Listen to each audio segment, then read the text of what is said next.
বাংলাদেশে আসন্ন জাতীয় সংসদ নির্বাচন ঘিরে মাঠ পর্যায়ে প্রচারের হিড়িক ইতিমধ্যেই শুরু হয়ে গেছে।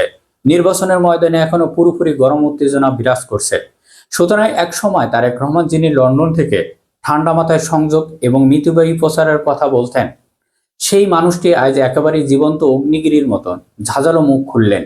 তারেক রহমান যখন মেপে মেপে কথা বলতেন বা চালাতেন সংযম কৌশল, তখন রাজনৈতিক মঞ্চে তার বক্তব্যগুলো ছিল বরাবরই সতর্ক এবং শান্তশিষ্ট। সেখানে কোনো বাড়তি উত্তপ্ত এবং অপ্রয়োজনীয় আক্রমণাত্মক কূটত্ব কথা ছিল না। কিন্তু আজকের দিনগুলো তারেক রহমানের সেই সংযমের গায়ে ঝড় তুলছে। সিলেটের মাটিতে দাঁড়িয়ে তিনি যে বাক্যটি বলে, একেবারে বারুদ বিস্ফোরণের মতন। কেউ কেউ ভিস্তের টিকিট বিক্রি করে ভোট চাচ্ছে। সরাসরি কোনো দলের নাম না নিলেও সেটি বুঝতে কারোর বাকি রইল না। সুতরাং রাজনৈতিক ধর্মীয় অনুভূতিতে যা দাগ কেটেছে তা পারমাণবিক বোমার চেয়েও শক্তিশালী।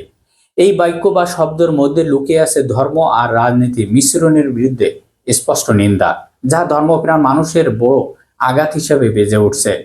এরপরে একে একে বিভিন্ন রাজনৈতিক মহল থেকে প্রতিক্রিয়া ছুটিয়ে আসছে। জামাত ঠিক পরের দিন ঢাকায় সমাবেশে পাল্টা চ্যালেঞ্জ ছড়িয়ে দিলেন। সমাবেশে দাঁড়িয়ে বলেছে, যদি কেউ তাদের দিকে ইঙ্গিত দেয়, প্রমাণ দিতে হবে, অন্যথায় শুধু ইঙ্গিতের মাধ্যমে বিষয়টি বললে হবে না। রাজনীতির ময়দানে এখন চলছে নিঃসঙ্গ এক ছায়ার যুদ্ধ। বিএনপি সরাসরি জামাতের নাম নিচ্ছেন না, অন্যদিকে জামাত ও বিএনপির নাম মুখে আনেননি।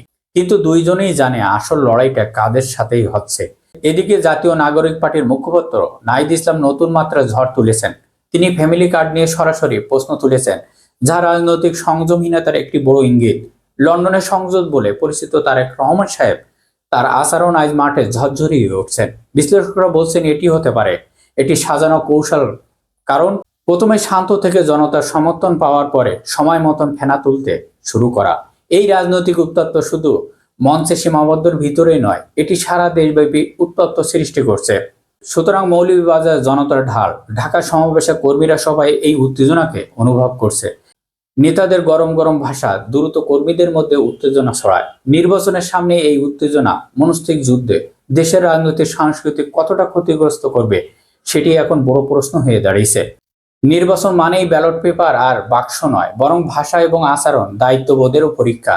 তাই রাজনৈতিক দলগুলোকে বুঝতে হবে, প্রচারের শুরুতেই যদি এই বাকযুদ্ধ শুরু হয়, তাহলে শেষ পর্যন্ত পরিস্থিতি কোথায় গিয়ে ঠেকবে তা ভেবে দেখতে হবে। সবাই তাদের নিজ নিজ অবস্থান থেকে বোমা ছুটছে। তারেক রহমান, জামাত, নাগরিক পার্টি, তবেই এই রাজনৈতিক বারুদের গন্ধ ইতিমধ্যে দেশের বুকে এসে পড়ছে। এখন প্রশ্ন থেকে যায়, এই উত্তেজনার মাঝে গণতন্ত্রের কি শক্তিশালী হবে, নাকি এই আগুন আমাদের রাজনীতি পুরি তছনছ করে দেবে? এই প্রশ্নের উত্তর সময় বলে দেবে। আসন্ন সংসদ 12ই ফেব্রুয়ারি নির্বাচন সেই পরীক্ষার মঞ্চেই হবে। সবাই ভালো থাকবেন। আল্লাহ হাফেজ।